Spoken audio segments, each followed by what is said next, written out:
Hello, today we're going to take a look at our Academic OneFile database, which is provided by Gale. Academic OneFile is one of our largest databases in regards to the subjects that it covers, and in a lot of respects there's not many kind of paper topics you would be doing that would not potentially have something useful to you in Academic OneFile. So basically I'm going to go through and give you a little overview of some of the basic tools and things you can do when you're doing your research. This is available from our databases page.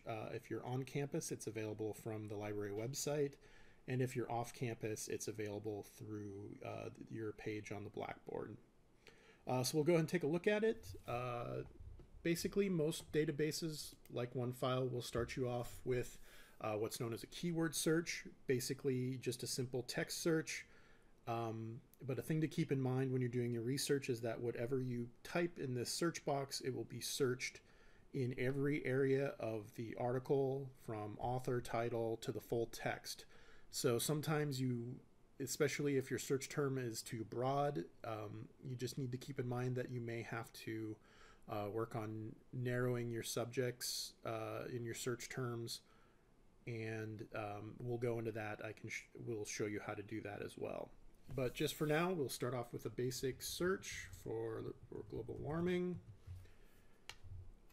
So the database will drop you in to the list of results, but in order to make it a little bit easier for you to kind of go through them, especially if you have a topic like this that has a lot of results that come back for it, it will break it down by the type of source it is and where it's coming from.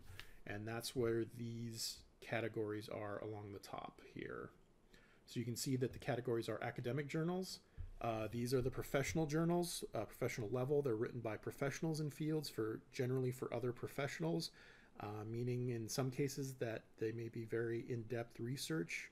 In a lot of cases, they will be peer-reviewed journals, and what that means is that basically before the article is published, a team of other experts in that field will go over the research and things in the article and double check and make sure that it's valid. So in that case, it's considered a very, very kind of desired source for research, and a lot of instructors will prefer that you pull articles from this category. The second category is magazines. Now these are titles that are generally written for a more popular audience. In that case, they're not quite as in-depth with the research in order to make it kind of more understandable to people. This would be where you would find magazines like Time or Newsweek. And it doesn't necessarily make any of the articles that come back from this category bad. They're just not quite as in-depth as the academic journals. The other category is books. And this is because Gale also provides a lot of our online ebooks, and so in that case this will also search through the ebook collection and pull results from that. It will also search newspaper articles, images. These are things that you can use, say if you were doing a presentation, it would be something you could use in like a PowerPoint, or in your article yourself if you are allowed to use images or graphs. There's also video files and audio files, which would be things like podcasts and audio file transcripts. So let's go ahead and look at the academic journals.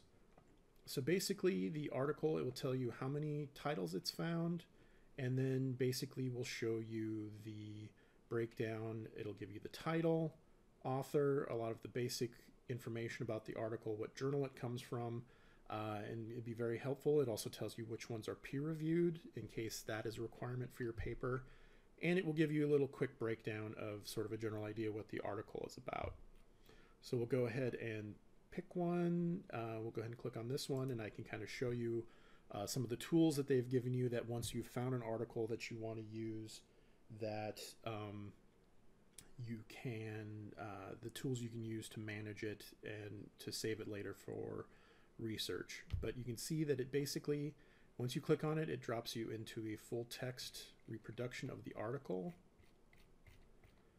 And if this one were one you were going to use, it gives you the author and the other information. This is handy for when it comes time to do your citations. You can pull the information just from here. And another nice tool, as you can see in the text of the article, it is also showing you where your search term shows up and why it was returned to you as a result of your search, which is kind of handy. So say if you decided that this was an article you wanted to use, there are tools you can do to save it for later. And they are kind of located in, there's a couple different ways to get to it. You can see along here right at the top of the article. If you just wanted to email the article to yourself, you can click on that and type in your information. If you want to download it and save it, or what is actually really important, if you would like, when you're doing your citations, to work with a more exact reproduction of the article you're looking at, which can be handy when it comes time to do your citations, because you will get a more accurate look at it and see what the actual page numbers are, which can make doing the citations a lot easier. It's a little confusing, but it's here under this download tool. You click that and it will give you a PDF scan of the original article, including the page numbers. These tools are also back up here too, but what is included up at this top toolbar is also very important, is the citation tool. If you click that, it opens up a tool that will help you do your citations for your paper.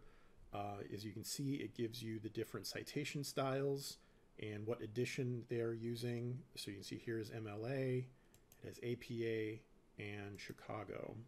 And at that point, you can copy and paste it into your own citation page, or it actually has tools to export those to different citation tools, including RefWorks, which you are entitled to. The library provides CAC students with a RefWorks account that you can set up and export directly to that.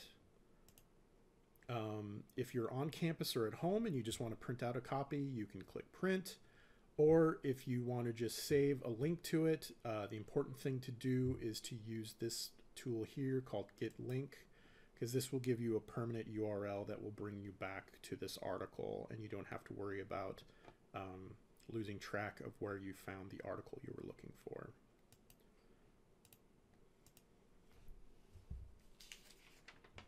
One of the other important things to know, but when using OneFile, is basically kind of how to narrow down your search terms, just so you're not dealing with tens of thousands of articles. As you can see here, we did a search for global warming, and there are over there are tens of thousands of results for each category, which is a lot of articles to sort through.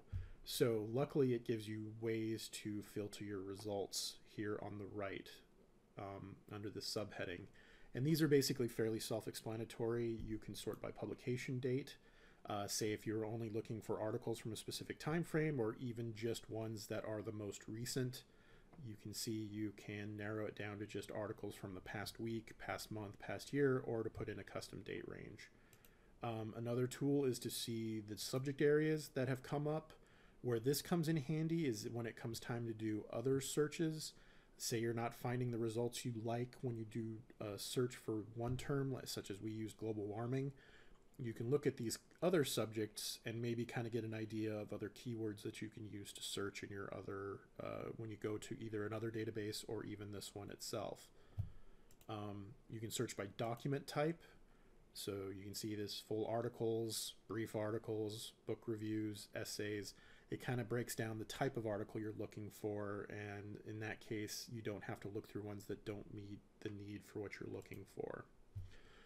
You can search through a specific journal if you were looking for one that was that specific, or you can basically add search terms to the search that you've already done here with search within. There's also these checkboxes. You can see by default, full text document should be checked. That way you're only getting articles that the school, that our subscription gives us full access to. If your assignment calls for nothing but peer-reviewed journals, you can click that and it will redo the search and only show you the results that come back as being from a peer-reviewed journal article. Or even more specifically, if you're looking for one that includes images, you can even do the search and do it from there.